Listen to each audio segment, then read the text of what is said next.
at Champlain College. I'm from Vermont and I climb with the Rock Climbing Club. I'm Tyler Coleman. I'm rock climber, president of the Rock Climbing Club here at Champlain. My name's Tim Farr. I'm the manager and ice climbing guide here at Petroglyphs. This past winter I took the Champlain Climbing Club ice climbing at Smugglers Notch in Vermont.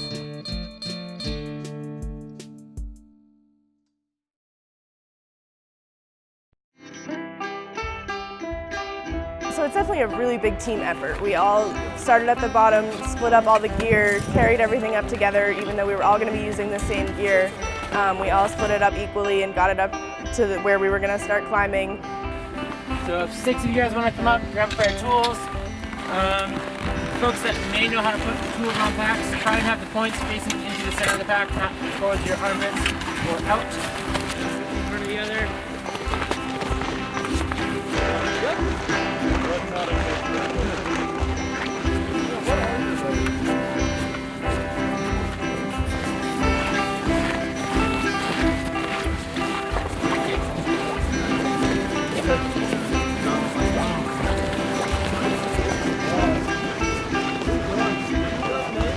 Because you can only ice climb when the weather allows, it's important that you practice in the gym beforehand. Not only are you bringing yourself up, you're bringing your crampons, your boots. You have so much more gear to bring with you when you go ice climbing, and each pick weighs a decent amount.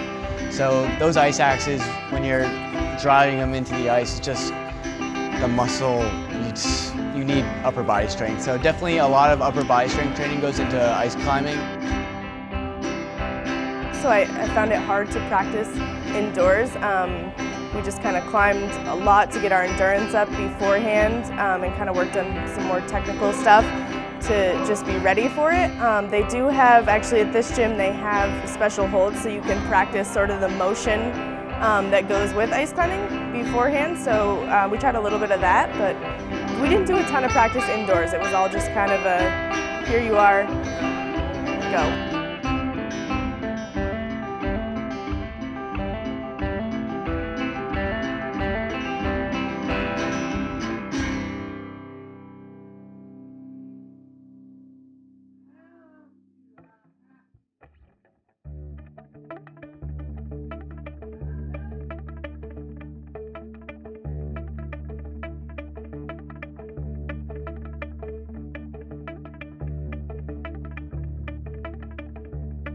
The ice climbing season varies, and New England winters can be really long, or this past one it seems was really short. Last year we had a great winter, tons of snow. This year, we've been out of ice climbing season now for a couple of weeks, or 2 weeks about, and that was just basically due to the weather. The standard season is consistently count on December to late March, early April. This year it was a lot shorter. Like ice down there versus ice up here, different colors of ice here. What do you think's going on? Just like you kind of read snow conditions and skiing conditions, same sort of thing you can do with ice climbing. So we might get to this in a little bit. What about this thing that I'm standing underneath?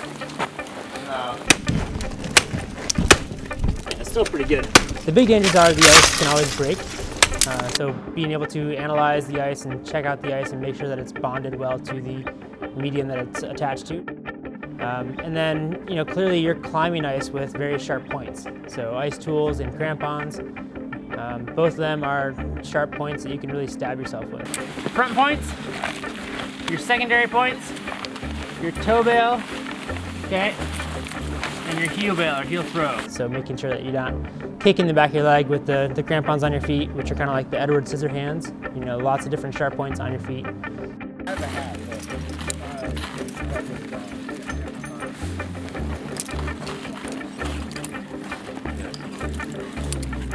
The specific equipment used for ice climbing is, you have ice tools, the harnesses, the ropes, the helmets, and then you obviously need to have the mountaineering boots, so heavy kind of like ski boot sort of thing, but built for putting crampons on, and then the crampons. And from there, the basic equipment for rock climbing, belay device, competent belayers, competent climbers, that sort of thing. It starts not with the gear itself, but the actual person that's going to be belaying them. So if you're attached to a rope, you need to have a competent person on the other side of that rope who can keep the climber off the ground. So making sure that they know how to belay safely and can stay out of the way of any falling ice that the climber displaces off the climb. As the climber's climbing, the belayer needs to be able to read that climber's body language so that they know if the climber's going to fall at a certain moment, if they're out of voice or talking distance. One of the terms is every swing with the ice tool is essentially a belay. So making sure that as you swing that ice into that ice tool into the ice, it's solid enough that you can actually pull down on it and hang onto it. We swing, swing, kick, kick. Not where you swing it in and it wobbles side to side and could easily come off. Swing into the ice, kicking into the ice. Solid stance, solid platform. So when we first got to the wall and we were practicing our tooling, basically, it's that whole motion of like keeping your arm locked and straight and not over gripping and thinking about where you're placing the pick, and just so much to be thinking about while you're doing it. So it's definitely, I guess there's a lot going on. So when you're first practicing that, you're just trying to think about, like, focus one thing at a time. There was one guide who went up, he just climbed it, just a free climb up with the ice picks, and he set the ropes and put screws in the ice, so we had the ropes, so it was like a top rope when we climb. And so while he was doing that, we talked about just some basic safety rules of what we need to do, wear helmets, and to kind of yell ice if there were big chunks falling down, and then we would kick our feet just from the ground onto the wall to practice getting into the ice with our crampons to be able to stand up. And then we would just swing the ice picks into the different types of ice. We kind of experimented with what pieces of ice seemed to work best to get the best hold and which ones weren't so good. But as you're swinging, try and get immediate feedback from the ice. What is the ice telling you? To make it a solid noise? Is it making a cracking noise? I would say in your movement tool, avoid left to right motion. Sawing motion up and down is much better. Okay. Wait, you guys have two sets of tools? Try both hands.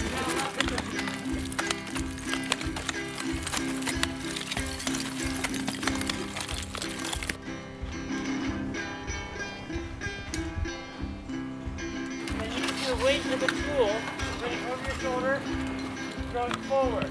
So after we finished practicing, we got everything in the mindset, it was finally time to get on the wall. It was just a really cool experience to do what we were practicing, applying it to the wall and getting up there.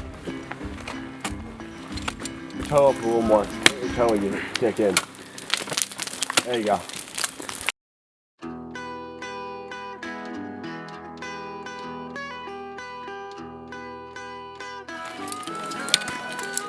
Remember to kind of line up where you want the tool too. A lot of times before I swing, I'll place my pick where I want it to be. Good.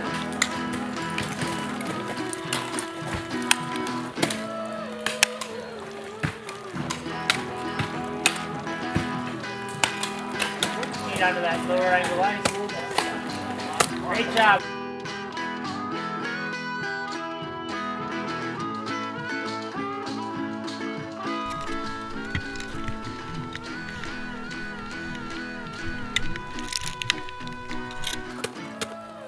When I'm climbing, there's a lot of things going through my mind.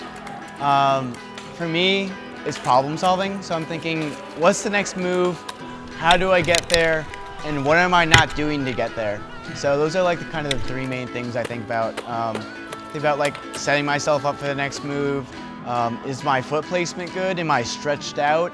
Am I crunching up my arms? Are they long?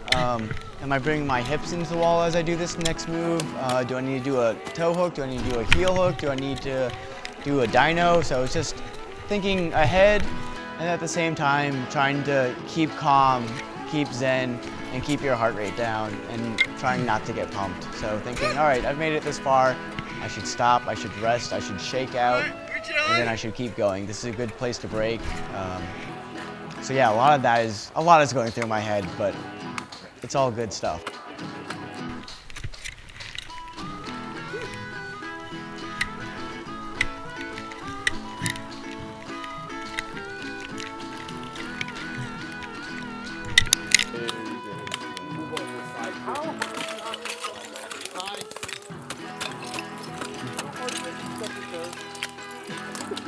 Not super hard. Bring it back. Like a light kick in the girlfriend.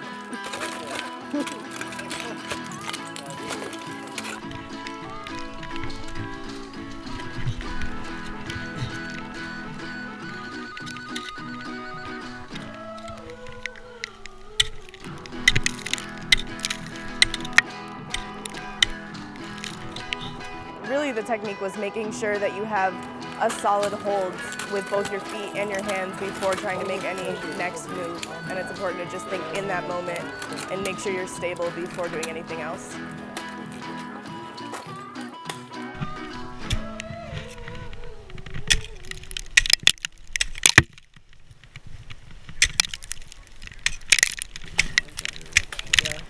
So I found that sometimes I would just, without falling, but lose grip trying to get the ice pick in the wall because I would lose some energy while trying to get the ice pick to have a good hold.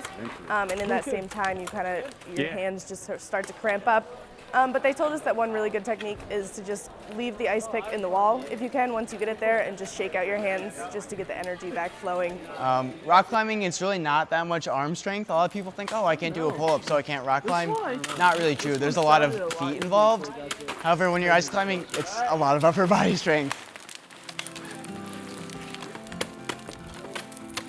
Increased difficulty of ice climbing makes it more interesting because it is harder and it does seem a little more risky than indoor climbing.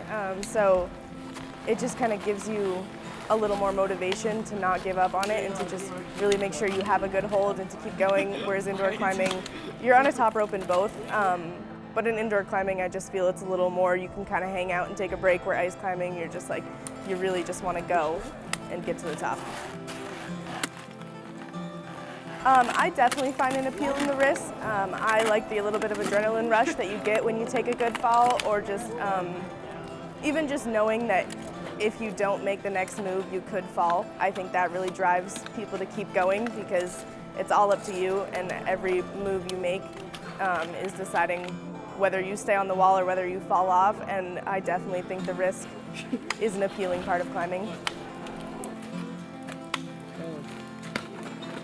As you're climbing, everyone's just really supportive from the ground. Even if you're totally stuck and it just looks like you're not going to go any further, everyone's just like wants to cheer you on, and everybody just keeps a positive attitude.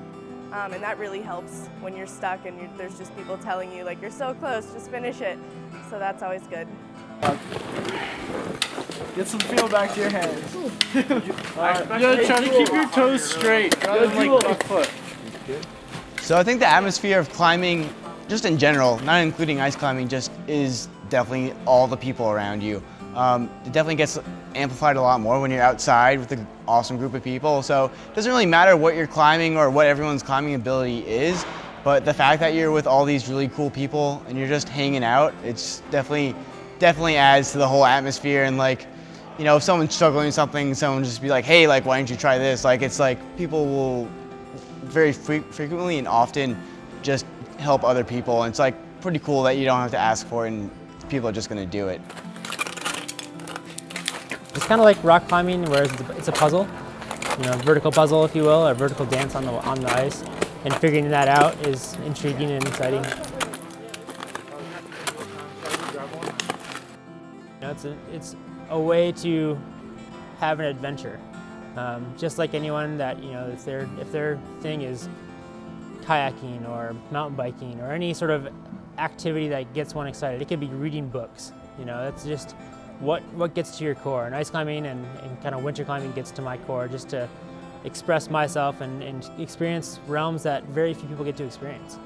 And going through and experiencing that and being able to share that with other people, it's really rewarding.